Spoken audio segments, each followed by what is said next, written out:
वहीं बिहार के बेगूसराय जिले की चेरिया बरियापुर सीट से जनसुराज पार्टी के उम्मीदवार डॉक्टर मृत्युंजय से टीएनपी न्यूज की संवाददाता ने खास बातचीत की है। जनसुराज पार्टी के उम्मीदवार ने कहा कि उनका इलाका आज भी विकास के मामले में काफी पीछे है। उन्होंने बताया कि अगर जनता उन्हें मौका देती है और वे जीतते तो सबसे पहले वे रोटी, कपड़ा और मकान जैसी बुनियादी जरूरतों पर काम करेंगे ताकि हर आम आदमी की जिंदगी थोड़ी आसान हो सके। इस वक्त हमारी मौजूदगी है बेगूसराय जिले के चिड़िया बरियारपुर में, और अगर यहाँ की बात करें तो यहाँ पे भी चुनावी माहौल बहुत ज्यादा ही गरमाया हुआ है। हर एक पार्टी लगातार अपनी एड़ी चोटी का जोड़ लगा रही है और जनता को रिझाने की कोशिश कर रही है। ऐसे में हमारे साथ इस वक्त खास बातचीत के लिए मौजूद हैं जनसुराज के प्रत्याशी डॉक्टर मृत्युंजय जी, जो पेशे से एक डॉक्टर रहे हैं और पहली बार विधायकी का इस बार चुनाव इस क्षेत्र से लड़ रहे हैं और जनसुराज ने इन पर भरोसा दिखाया है। हालांकि जनसुराज भी एक नई पार्टी है। चलिए सीधा इनसे बात करते हैं और जानने की कोशिश करते हैं कि आखिर उनके चुनावी मुद्दे क्या होंगे और जिस तरीके से लोगों की सेवा करते करते आज वो सीधे राजनीति में कदम रखे हैं, तो क्या कुछ अंतर उनको देखने को मिल रहा है। सर, आपका बहुत बहुत स्वागत है टीएनपी न्यूज।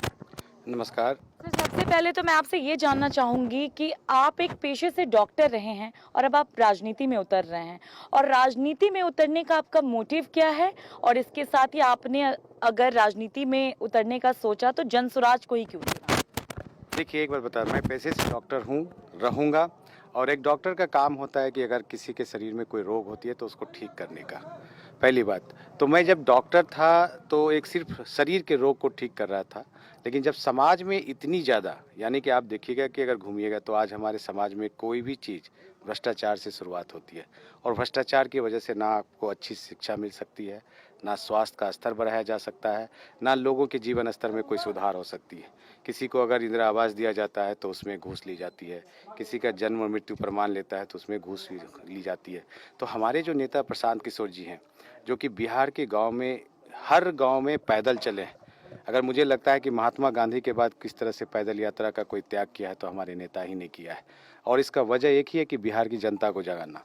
और मैं डॉक्टर होते हुए इसलिए इस समाज में आया हूँ क्योंकि अगर समाज को प्रबुद्ध लोग अगर नई दिशा नहीं दिखाएंगे, अगर उन्हें ये नहीं बताएंगे कि गलत क्या है, सही क्या है, और उसके खिलाफ अगर लड़ेंगे नहीं, तो मुझे लगता है कि प्रबुद्ध होना थोड़ा सा क्वेश्चन मार्क है। अगर आपसे बात करें आपके क्षेत्र की इस वक्त की सबसे बड़ी समस्या क्या है कि अगर आप जीत कर आते हैं तो सबसे पहले आप उसको प्राथमिकता देंगे? देखिए, मेरे क्षेत्र में अगर आप बेगूसराय में देखे होंगे तो बेगूसराय एक ऐसा जिला है जो कि सबसे ज़्यादा रेवेन्यू जनरेट करता है पटना के बाद प्रोबेबली। लेकिन अगर उस बेगूसराय में अगर आप चेरिया बरियापुर में आते हैं तो ये उस सब में से एक उपेक्षित क्षेत्र है। इसके पीछे जो हमारे जो नेता थे, चूँकि यहाँ पे क्या है कि लोग किसी खास चीज़ को या खास वर्ग को मोहित करते हैं, उन्हें अपनी तरफ आकर्षित करते हैं, लेकिन उनका विकास करने की बात कभी नहीं करते हैं। चेरिया बरियापुर में देखिएगा कि जो भी दो दल हैं, एक दल पता नहीं क्यों उनको यहाँ पे कोई प्रत्याशी मिलता है कि नहीं मिलता है, वो बाहर से ला के दे देते हैं। हर बार ऐसा ही होता है, और बाहरी लोग कभी भी यहाँ के भौगोलिक स्थिति को और यहाँ के वास्तु स्थिति को कभी नहीं जान सकते। एक और लोग हैं, तो उनकी वजह से तो बिहार के मानचित्र में चेरिया बरियापुर काफ़ी एक जो धब्बा लगा है, तो उसे तो लोग, मुझे नहीं लगता है कि चेरिया बरियापुर के लोग कभी भूल सकते हैं। तो दोनों के दोनों वैसे ही प्रत्याशी हैं। अगर वो प्रत्याशी आते हैं तो याद रखिए कि यहाँ का विकास हो नहीं सकता है। इसीलिए एक शिक्षित, जो यहाँ का लोकल हो, जो यहाँ के लोगों को जानता हो, यहाँ के बीच में रहता हो, उसका आना जरूरी था ताकि हम अपने क्षेत्र के लिए विकास कर सकें। अगर आपसे बात करें तो यहाँ पर हम ये देख रहे हैं कि प्रशांत किशोर जी का शुरू में एक भौकाल देखने को मिल रहा था, लेकिन अभी जब टिकट शेयरिंग की बात हुई है उसके बाद से उनके ही कार्यकर्ताओं में रोष नजर आया है। तो जिनको टिकट नहीं मिला है वो बहुत नेगेटिव प्रचार कर रहे हैं, इस पर क्या कहिएगा? आप देखिएगा, ये एक स्वाभाविक प्रक्रिया है। ये सिर्फ प्रशांत किशोर जी के साथ नहीं हो रहा है। आप चेरिया बरियापुर में देखिएगा तो यहाँ भी ये स्थिति है, बेगूसराय में ये स्थिति है, हर जगह ये स्थिति है। तो हर लोगों की अपनी एक आकांक्षा होती है, और जब अब लोगों की आकांक्षाएं पूरी नहीं होती है तो वो थोड़ा बहुत इधर उधर होते ही होते हैं। ये स्वाभाविक प्रक्रिया, ये प्रशांत किशोर जी की प्रक्रिया नहीं है। लेकिन मुझे लगता है कि जो इधर या उधर होते हैं उनका कोई विजन नहीं होता है। जिसका विजन होगा वो निश्चित तौर पर अपने पार्टी के साथ जुड़ा रहेगा, चाहे पार्टी टिकट दे या ना दे। अगर आपसे बात करें तो नीतीश कुमार जी के 20 साल के शासनकाल को और लालू जी के 15 साल के शासनकाल को, दोनों में बेहतर आपको कौन लगता है? देखिए, निश्चित तौर पर जब तक नीतीश कुमार जी स्वस्थ थे तब तक उनसे बेहतर नेता बिहार को नहीं मिला था। अगर विकास की किसी ने शुरुआत की है तो निश्चित तौर पर नीतीश कुमार जी ने किया है, इसे नकारा नहीं जा सकता है। लेकिन अब नीतीश कुमार जी थोड़े से अस्वस्थ हो गए। अब जो क्या है कि उनके चारों तरफ कुछ ऐसा नेक्सस जो इस चीज़ को लीड कर रहा है, अब वो राज कर रहे हैं, नीतीश कुमार जी राज नहीं कर रहे। तो मेरे विचार में नीतीश कुमार जी वो थे जिन्होंने बिहार को अंधकार से प्रकाश की तरफ लाने की जो कोशिश किया है। अगर वो कोई व्यक्ति है तो नीतीश कुमार जी। अगर डॉक्टर मृत्युंजय जी से बात करें तो वो अपने 5 कौन से एजेंडे हैं जो इस पे वो काम करना सबसे ज्यादा पसंद करेंगे? सिर्फ 5।